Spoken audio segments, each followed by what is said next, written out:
So I've been with the program since it started, just over 2.5 years ago. And today is another one of our Rise Vermont Show Up events, but it's also part of the series that Adam is hosting through Collins Perley in partnership with Northwestern Medical Center to bring some of our physical therapists from NMC to here to offer these classes to the public. So something here today, I'm not going to make you duplicate your sign-in. However, the sign-in sheet here on the first page will be for our newsletter if you'd like to be entered onto it. It'll give you an up-to-date list of our show-up events. It'll also keep you connected to what Rise Vermont is doing in the community.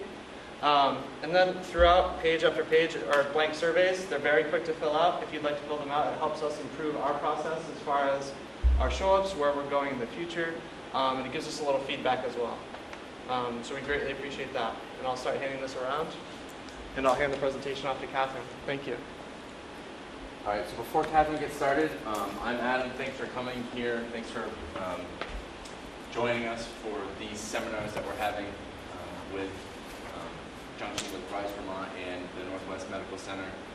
This is the last. We've had 3 so far. This is the 3rd and the final one until probably January of next year. But if you have any ideas of what you may be looking for, feel free to let us know. I will be hanging around after our presentation is over that Catherine is going to be giving us, and I'll be able to take down any information as I need to. All right? Thanks for coming, and Catherine, you can take it away. All right, well, thanks for coming. My name's Catherine. I'm a physical therapist across the street over at Northwestern. A little bit about me. I'm from Maryland originally, and then I went to school at UVM and graduated like 1.5 years, 2 years ago now, and have been practicing at Northwestern since then. So if anyone has any questions like during the presentation or anything like that, feel free to shout out. Public speaking is not why people go into physical therapy. So we're going to talk about stretching today, and I found this cute little dog who is doing a split. And he obviously stretched a lot to get into this position. So stretching is basically, in its bluntest form, is used to increase the elasticity and extensibility of soft tissue muscles, which will eventually lengthen muscles that have chronically shortened over time, whether it's due to your posture. A lot of people who only run, they'll have super tight muscles because they're only doing one type of physical activity. So stretching is super important to kind of keep your body in balance. If anyone went to the PRI talk last or a couple weeks ago, I know that that's really into stretching and stretching super specific muscles, but we're just going to talk more generally, if you're not seeing a PRI therapist, the types of stretches that you can just kind of add in your day-to-day life. So before you start stretching, I think a lot of people probably wonder, am I too flexible? Am I not flexible enough? We categorize people as, well, normal, or hypermobile, or hypomobile.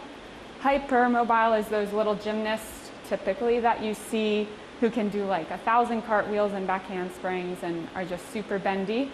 And I think more of us tend to be hypomobile, which means we're a little bit tighter because we have jobs that require us to sit down most of the day, or we're doing exercises that are really tightening up one specific muscle group.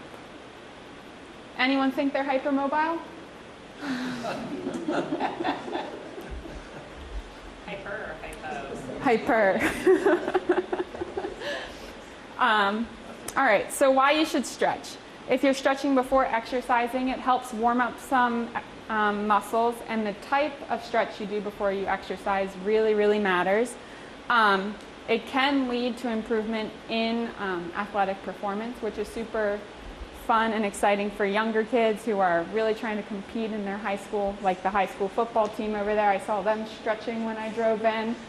And it also, probably the best reason to stretch is it can help reduce the risk of injury.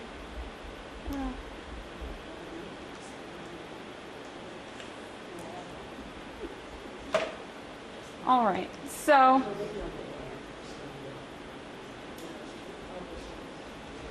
there are a couple of things that affect our flexibility. one of the biggest one is age. The older we are, the less flexible we are. It's like babies are crazy bendy when you play with them, and then as we age, it becomes less so. Muscle bulk is also going to play a role in flexibility, just because if you have more muscle bulk, you can't go through that full range of motion like someone with less will. Activity level, so the more active you are, a lot of times people who walk a bunch and try not to have a sedentary lifestyle will be more flexible, just because they're making their muscles move and making their joints go through these repetitive ranges of motion. And then weight training in small ranges. So the people that you see that are kind of just doing little mini squats and not really working their muscles through the full range of motion can help lead to a decrease. Another side note, a lot of people think gender plays a huge role in flexibility. It plays a little bit of a role for sure. Women tend to be more flexible than men, but age plays a much bigger role than gender. I thought that was kind of interesting. Come on. All right. So, how much you should stretch. Ideally, if everyone stretched every day, I think everyone would feel a lot better. I like to tell people try to stretch 3 to 5 times a week. I think the American College of Medicine recommends 3 times a week, which is a pretty realistic goal. If you think I'm going to sit down and stretch for 5 to 10 minutes 3 times a week, I can easily add that into my routine. And then once you start stretching, it's important to continue stretching, because you'll lose the benefit of all the stretching that you've done about a month, 4 weeks after you kind of cut it cold turkey. And it takes 8 weeks to start feeling the benefits, so that would be a shame to lose that all in a month.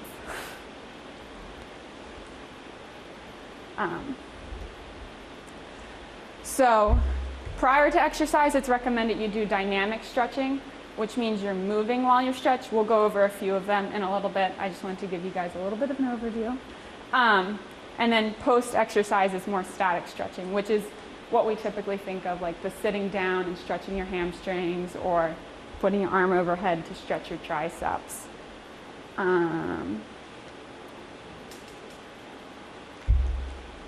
All right, so dynamic stretching.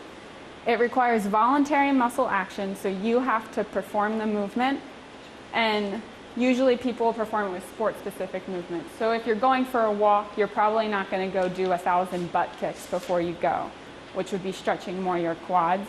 You'd probably be doing more reaching, some people call them Frankenstein walks, to stretch your hamstrings before you get going. And it's best to do it in a functional way before the activity. So if anyone wants to get up and try to dynamically stretch, oh no, I think it died. It's a good time to stretch. Yep. So if everyone wants to get up, and dynamic stretches kind of take up more space than just the typical static stretch, but we can try to do it in place. If you don't want to participate, that's totally okay too. So the first one we'll do is just a dynamic stretch for your hamstrings. Just reaching forward. You're also stretching your lats a little bit when you do this.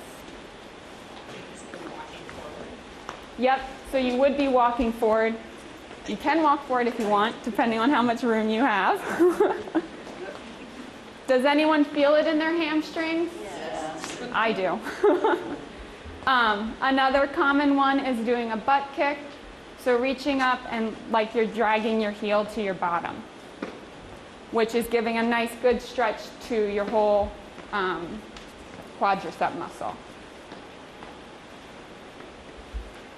Other good ones, more for your upper body, could be arm swings. So bring your arms in front and behind you, which is just giving a nice light pec stretch.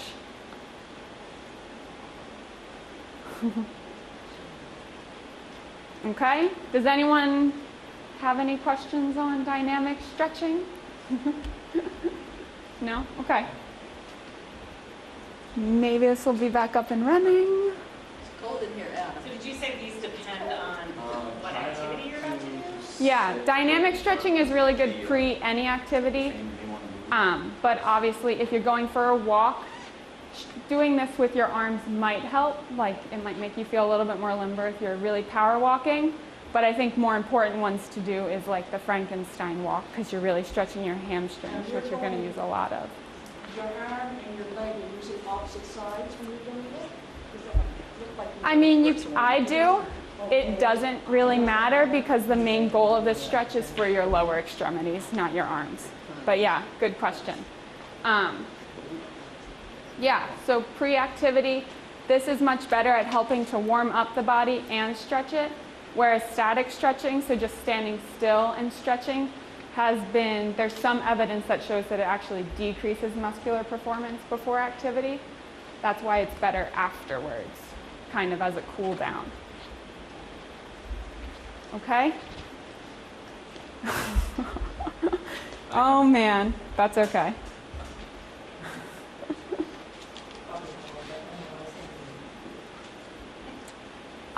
Does anyone have any common activity that they like to do a lot? Do we have a lot of walkers in here? Or runners? Or walking? Yeah, that's a good one. So I usually just try to have people commit to just doing a little bit of a dynamic warm-up like for 2 minutes before they go for their morning or their afternoon walk, just to kind of wake up your muscles, allow them to fully lengthen before you really start using them and shortening them repetitively. Let me pull this back up. Lower back warm-ups for like a spin class or something. Do you have, like, a dynamic stretch for that? You could probably do like cross knee and elbow, just because you are getting a little bit of flexion in there. Yeah. Okay. So here's a couple just little pictures of the dynamic exercises. So this is like the leg swings that we kind of did here. This one's commonly used in soccer players, especially girls, because they tend to tear their ACLs.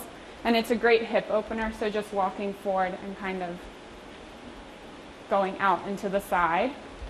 And then this one's just more of a side body stretch, as well as your hip flexors and quads. So just kind of lunging forward and reaching over to the side. And with all of these, nothing has to be like this girl's lunging so much. I mean, if this is all that you want to lunge and you feel a stretch like this, then that's totally fine. I think that's my favorite thing about stretching, is that it's all based on what you're feeling, and you always just want to feel a light pull, not pain.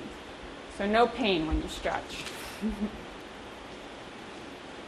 Is there a book on dynamic stretching you would recommend? Oh, I don't know.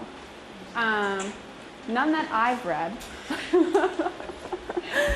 All right, so then the next little bit is about static stretching, which is best after exercise, because like I had said, static stretching prior to exercise has been shown to decrease muscular performance. So this doesn't really require any voluntary muscle action. You're kind of just moving through the posture to that point of gentle resistance, not pain, and then sitting there for 15 to 30 seconds. I usually recommend 15 to 30 seconds for people because 30 seconds means you only have to do the stretch 3 times. We recommend doing stretches 2 to 4 times. So 30 seconds for 3 times would be a great way to just remember a stretch. If you hate holding things for half a minute, you could hold it for 6 10-second times, but I think 3 times 30 seconds is just way easier to remember. But they both have similar effects. So either you hold a stretch for 10 seconds, repeat 6 times, or you hold it for 30 seconds, repeat 3 times.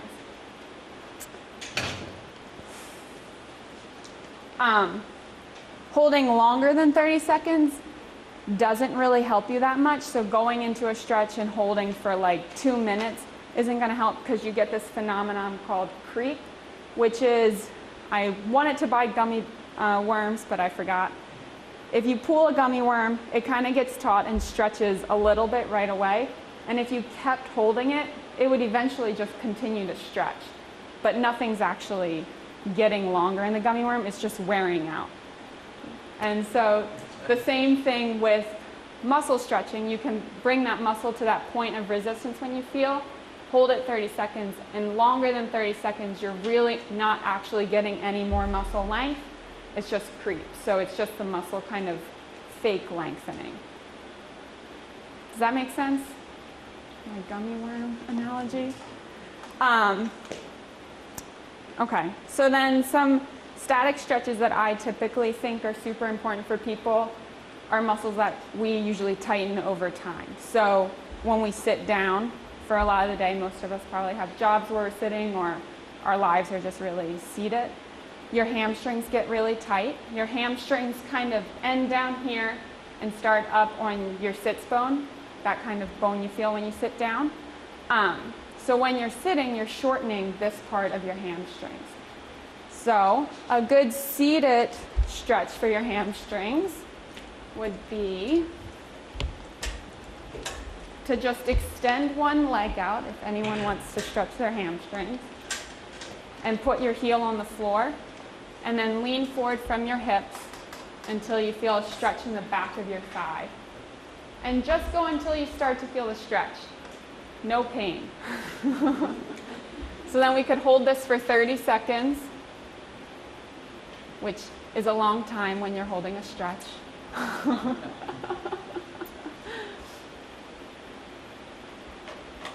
And then switch sides. And you would do 3 on each leg and hold for 30 seconds, yeah. How important is it to stretch after you've exercised? It's important. Just because when you exercise, especially if you're doing like a repetitive exercise like running or walking, you're shortening and lengthening the same muscles for however long you're doing it, 10, 20, 30 minutes, and not really giving them much of a break. So stretching is just kind of helping them lengthen out again and just be able to move that joint through its normal range of motion. So then we can also, I like to try to think of ways that you can incorporate your stretches into your daily life, because overall, I mean, it takes 4 weeks for the benefits of stretching to leave after you stop. So if you can kind of be like, oh, every morning when I'm eating breakfast, I could stretch my hamstrings. Or every night when I'm watching television, why don't I do this hamstring stretch? I think that's a pretty important thing to just try to incorporate it into your daily life. You don't have to have 20 minutes every day where you're only stretching, but just trying to find times to stretch throughout the day. So a couple of the other ones that I had were your quadriceps, which is a big muscle that comes from here, kind of all the way up to here. It's in charge of straightening your leg out and bending your hip. So a good way to stretch it, if you have really good balance, you could grab the back of your foot and pull. Try to get your knees in line with each other. If anyone wants to try, or hold onto their chair if they don't think they're going to fall.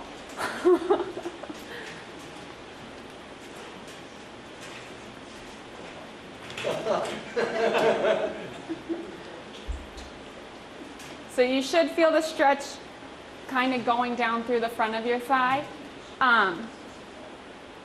If you have trouble bringing your heel to your butt, you can do this lying down if you wrap like a belt or a towel around this part of your foot and pull towards you.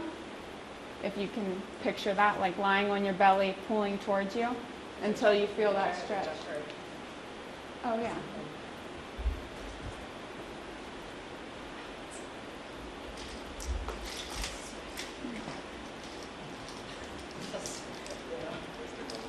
So you could also do it in standing if you wanted to pull up and kind of over. You want to try? No? Okay. Oh, yep. Don't push it. Another good one to stretch is your hip flexors, which kind of covers in this area. If you can imagine when you're sitting down, that area is getting really tightened because your hip flexors flex your hip. I like that they named that. So this one I like to do a half lunge position, so put one foot in front of the other, just like a normal step distance apart. And then the important part of this one is kind of imagining that you're tucking your butt under and then leaning forward onto that front leg until you feel a stretch through the top of your thigh. Does anyone feel that stretch? Does anyone not feel that stretch? You could feel that too because we are stretching the back of your calf. Everyone got that one? That one's more of a tricky stretch. Another muscle that I like to stretch is your pecs, which come right here. They're in charge of bringing your arm in close and turning it in, and they also help control your shoulder blade. When we sit with poor posture, so kind of slouch forward, watching the television late at night, these muscles tend to get really tight. A good way to do this one is if you find a corner, put your forearms on it and step in, kind of bring your chest closer to the corner of the wall. There's one good corner in this room. You should start to feel that stretch through your pecs. Can everyone envision that one? And then another really good one is upper trap. So this muscle, your trap is a huge muscle. You have upper, middle, and lower, and it kind of spans the whole length of your back. Upper trap tends to get a lot of tight in a lot of people. A lot of times people are like, oh, my neck hurts right down here. Simple way to stretch it would just be bringing left ear to left shoulder, and you should feel a stretch down through the side of your neck. Try to keep your shoulder down while you're doing this one. And then again, holding for 30 seconds. And then we can switch sides. And you should feel it down through the other side.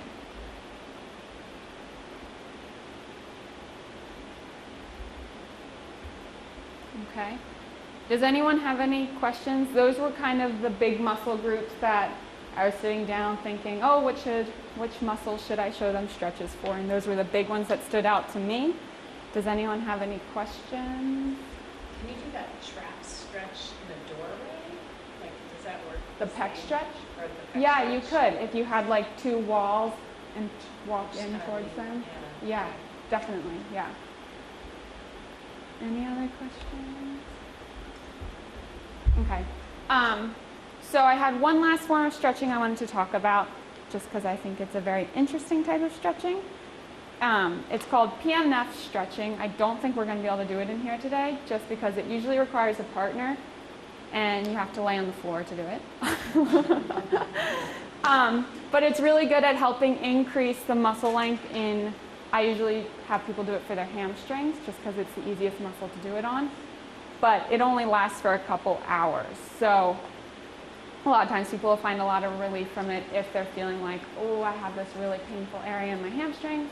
Doing a stretch and it lasts for a couple hours. So if you're laying down and someone has their foot there, you push down into them and then relax, and they bring you into a little bit more of a stretch. You push down, relax. So it's working, it's using two different muscle groups to try to accomplish. So you're activating the muscle and then you're able to relax it further. They think it's like a neurophysiological reaction.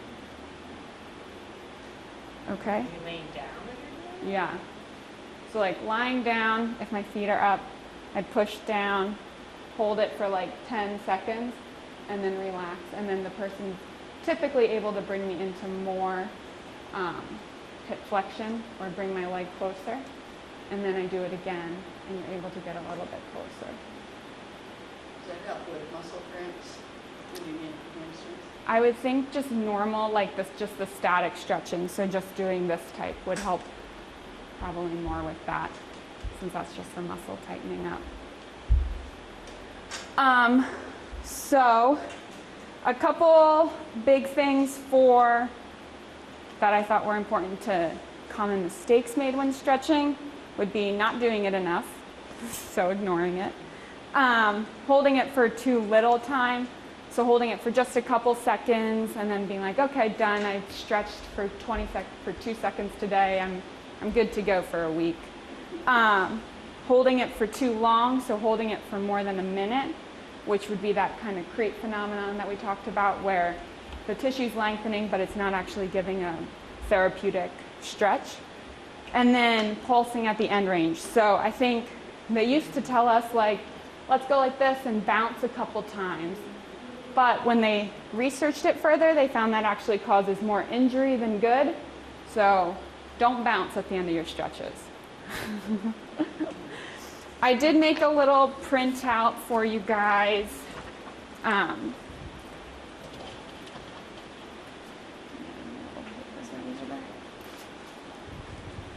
just a couple little tidbit facts about stretching.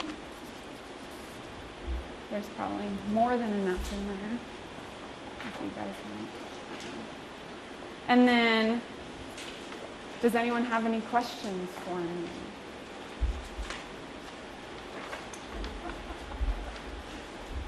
So how would somebody know if you're stretching and if you're going through range of motion and something's tight? Is it just if you're not holding it for 30 seconds and after 10 seconds you feel like relief? Are you good to go, or should you still hold it for the 30? Does that make sense? Yeah, that would make me question more what's tight.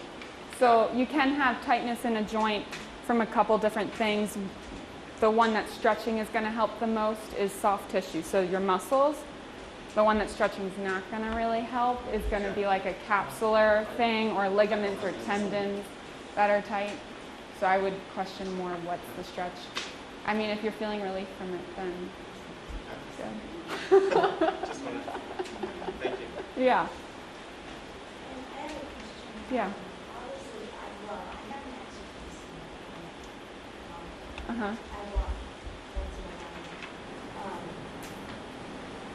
But when I was, I have two sheets of stretches to do for the whole body, and especially the neck and Uh-huh. release the pain that I have. I do it really quickly. I mean, to start with, you should start off with 30 seconds. Yeah, unless you want to do the 6 reps of 10 seconds. And maybe if you have a huge sheet, break it up throughout the day instead of spending 30 minutes at one chunk doing however many stretches you could fit into that amount of time. Breaking it up so that you don't have to it doesn't have to be boring. That's what I would think would be more fun. Yeah. Any other questions? So sometimes I'm a trainer, and I also find this in myself, especially if I'm not moving around, because on good days I'm moving around and I'm not feeling as if things are affecting me too much. But if I'm sitting or looking down, or sometimes if it's just cooler, I find myself being uncomfortable with some of things that you would talk about, either upper back, just general discomfort, or in areas like you had mentioned, like the low back, or the hip flexor area. Would you? I think some of what you're saying, I just want to hear it. Are you recommending, as we feel we're becoming in more discomfort, to continue to do some of these stretches in the same way that you had mentioned previously? Moving into a stretch and holding it for 30 seconds 3 times as we feel is necessary? Or do you feel like if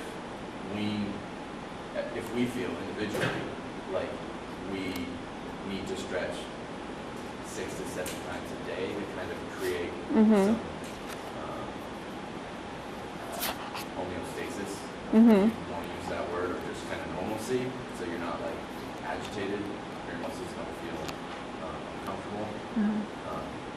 Is that something you would recommend, or how would you work with somebody that has like a lot of tension that you try to work through throughout the day and the week? Yeah.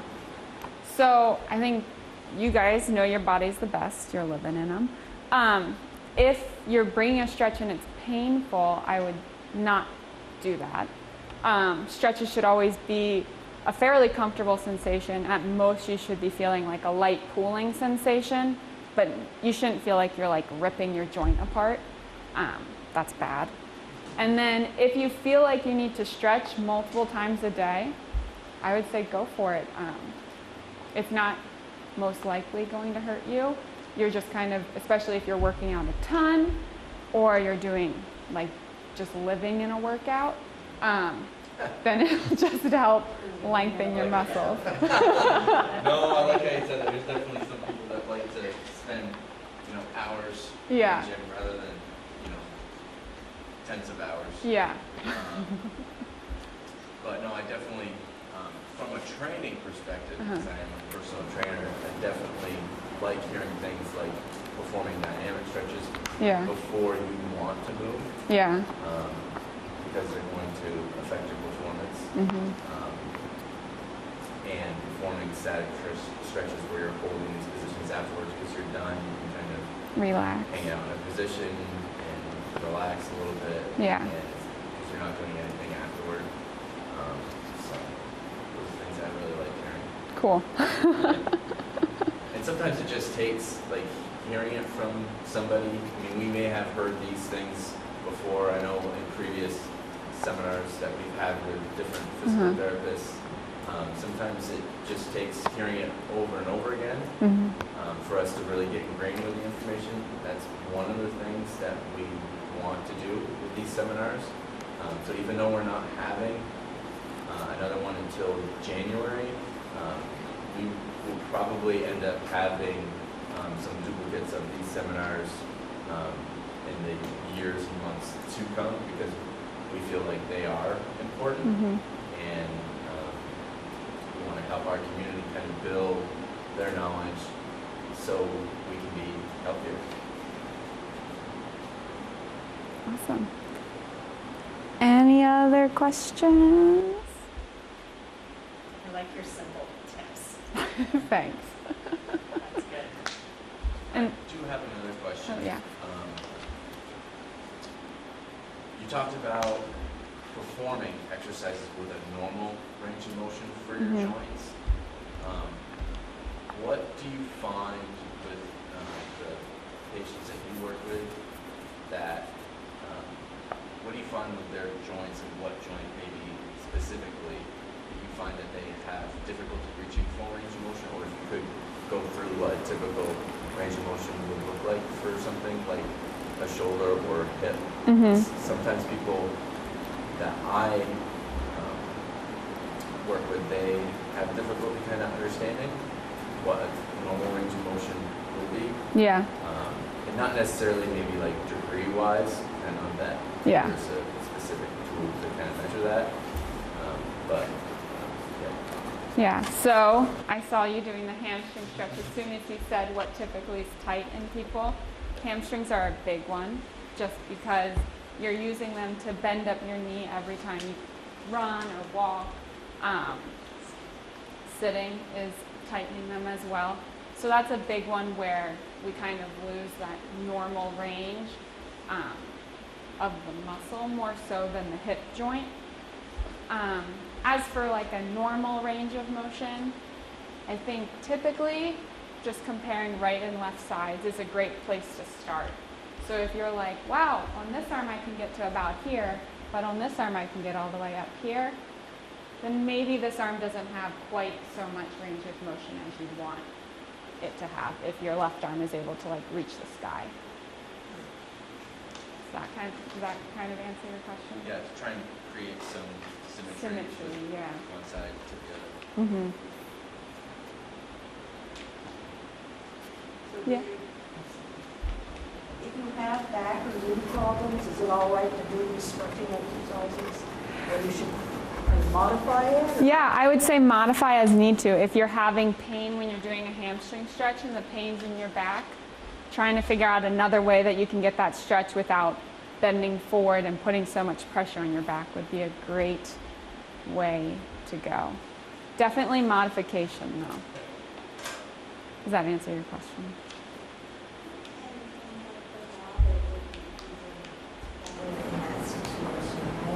Yeah, water is a great way to kind of help stretch just because of the buoyancy of it. So especially like, I keep using your hamstrings, but it's an easy body part to talk about. So like the buoyancy of water bringing your leg up, how you kind of naturally float, it's a great way to kind of get a nice passive stretch. So if you have, say, more flexibility on one side, say your hips, Uh-huh.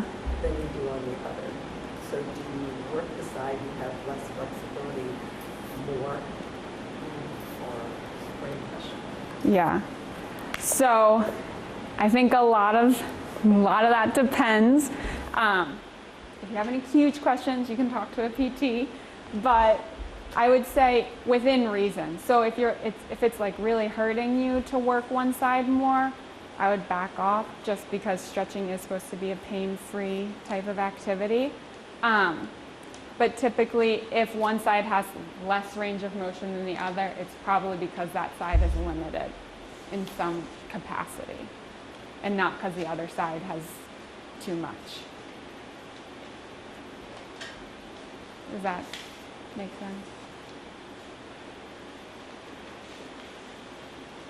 All right, so I also have these little program evaluations. I know you guys have like a million forms that you're filling out, but I can leave them up front if you want it to. It's just like 3 questions and your choices are out of 4, so it's pretty simple, unless you want me to pass it out. Okay.